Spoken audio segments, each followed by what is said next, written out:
Okay. What's good, y'all? Shout out to Notification Gang for hitting the like button. The video didn't even start yet. Y'all the realest ones, and I appreciate you anyway.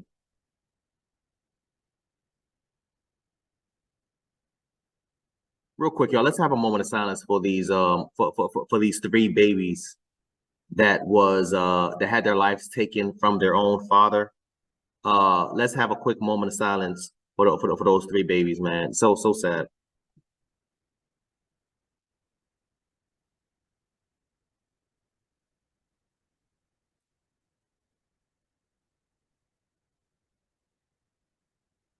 Yeah, man. You know,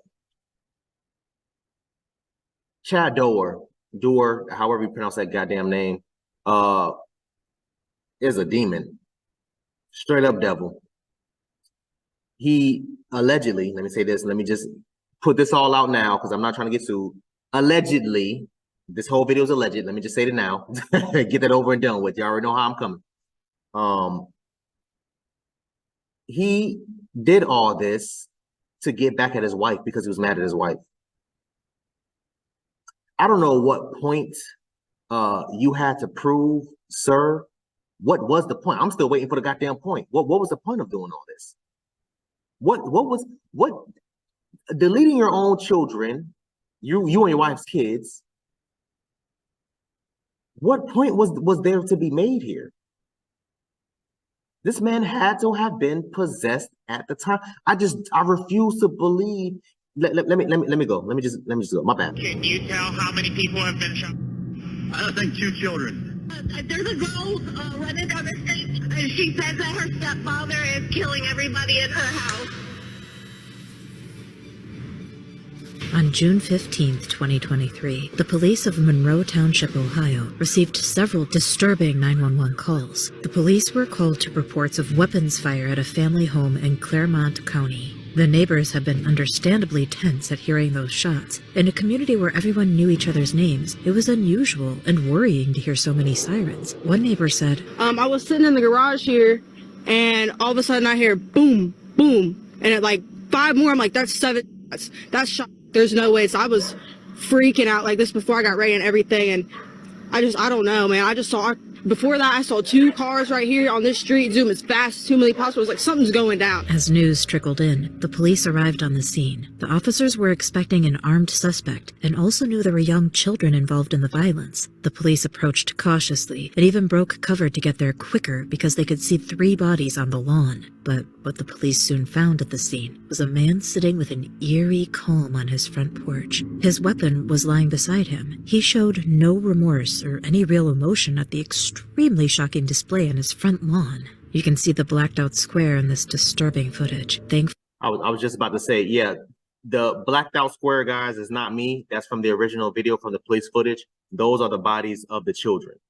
So they had to, of course, put that black square. I know some people are like, what the hell is that black square on the square? It's not me. That's from the actual police footage. They're trying to cover the body of the deceased children. This is to spare us the horror of what this man, 32-year-old Chad Doerman, had done. The police have responded here with extreme calm, considering there are 3 small children lying on that lawn. The officers are urgently trying to figure out if they can be saved, and their mother can be heard crying in the background. And through all of this horror, Chad Doerman remains chillingly calm, casually telling the police that his dog won't hurt them, insisting that he's no threat. And he isn't, at least not to anyone who can shoot back. But what led up to this sadistic violence? Who were his victims on the lawn? So apparently these, from what the caller was saying, those are his stepkids. So that's extreme. That's very interesting. I thought that these were his actual, blood children. But let's keep going. Chad Doerman had 3 sons, 4 and 7, and a stepdaughter. They lived together with their mom, Laura. The oldest boy was Clayton, aged 7, loved building Legos, go-karting, and playing with his beloved dog, Gatlin. Hunter, aged 4, liked catching frogs and playing baseball. He called his mom and sister pretty girls and loved giving gifts to everyone. Chase, aged 3, adored swings and wanted to play basketball like the rest of his brothers and sisters. The family were all well known around Clermont County. The two older boys and their stepsister were all on the local t-ball and little league teams. One coach taught the 4-year-old. Number 7, he was a funny kid. He always liked to joke around, kind of like his older brother. He would always, give you dirty looks. We'd play little games. There would be times where in the middle of the game, in between pitches, he'd pick up a little bit of dirt and throw it at the umpire. And I'd have to get on him and say, hey, pay attention. He'd just look up and give me this little smirk. And the 7-year-old seemed to have a great future in baseball. I saw him in the future being a pitcher, just his attitude and his tenacity out there on the field. Chad's father and mother lived in Florida, but on that awful morning, this tragedy seemed to come completely out of the blue. It's just a bad situation. Nothing like that ever happens out here. This is a quiet country. Real quick, let me go to part 2 because I think this is just going to be interviewing everybody. My whole thing is this. Again, what was the purpose of what were you trying to prove, sir? Please, what were you trying to prove? What were you trying to prove, man? Barely a week after his arrest, Chad's trial hearings began in late June 2023. Chad did make bail, but was ultimately held on a bond of $20 million. This is the highest bail ever recorded, and it's obvious no one wanted to risk him getting away. At the hearing, you can Risk him getting away? Why does he even have a bail to begin with? That's a better question. Why does he even have a bail? Nobody wants to risk him getting away. Yeah, I get that. But there's plenty of times where I've seen judge issue no bail, 0 bail.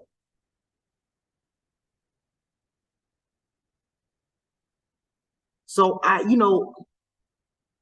again, I keep saying these types of things, man, because it's true. The justice system just, in my opinion, in a lot of cases does not work. In this case, it doesn't work. What are you trying to say? Oh, well, he just in case he doesn't have. What if he just so happened to have the money and he bailed out? Then what? You're gonna be sitting here looking stupid. Just say, hey, yo, listen, you don't get a bail. For these types of cases, charges, I should say, for these types of charges, you should have no bail. You shouldn't even be able to have my bad, I'm trying to read these goddamn emails. You shouldn't even be able to be in a position where you could possibly have a bail. What did she say? Oh, well, they just wanted to make sure that he wasn't gonna go no goddamn where. You don't know what the hell this damn man got or who he knows. We don't know. This man could be knowing, this man could know any damn thing for all we know. Why take that chance? Why take that? We're not doing it. This man took the life of 3 children.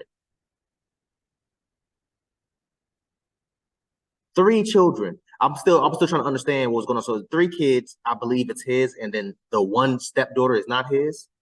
I believe the one stepdaughter was the one that made it. I'm still trying to understand what the hell is going on, y'all. I'm still confused as hell. Let's keep going. You can see that Chad is wearing a bulletproof vest. What he did was so absolutely awful that it's quite likely that someone would have tried to make him pay for his crimes long before the courts did. As the list of his crimes was read out, Chad finally got emotional about what had happened, or perhaps just at what lay ahead in jail. With a case this horrific, you have to wonder, how could anyone have seen this coming?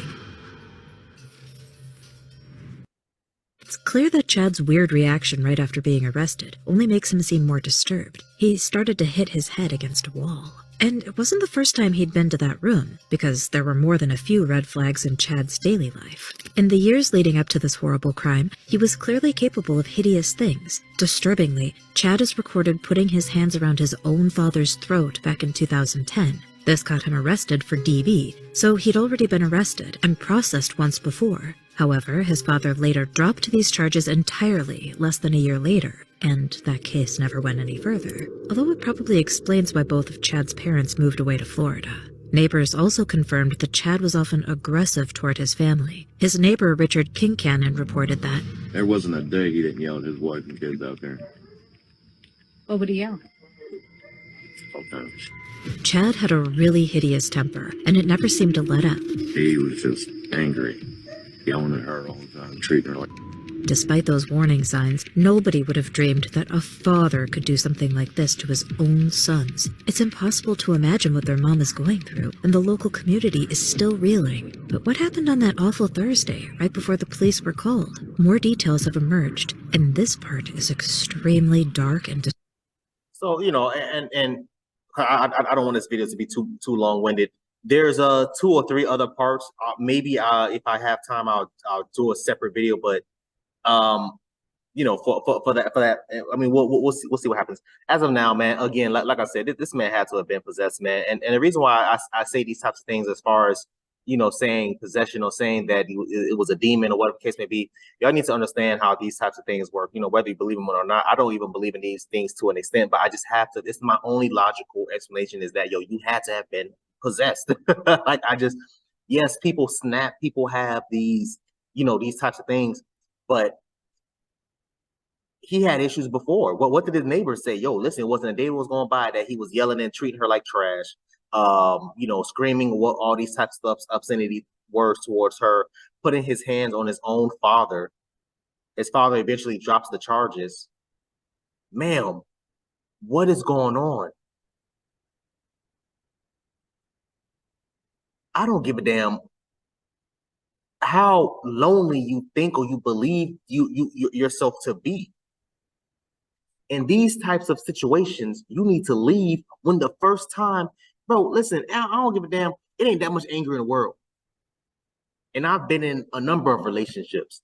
It's never made me, or I've never been in a situation where I thought to myself, hey, yo, the best course of action is to put my hands on somebody else, to start screaming or going all off. And I don't do those types of things. The minute I feel myself elevating my voice to a certain level, it's like, okay, you know what? Let me separate myself, because I already know where this is going to go, or I feel like it's about to go here, or I think it's about to go there. That's a fact. RIP to those 3 damn kids. So sad, so unfortunate. And I wish the mom,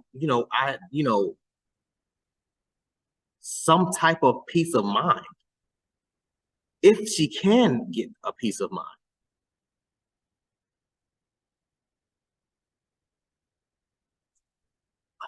I want y'all to comment down below. Let me know what you thought about this video, man. I'm done.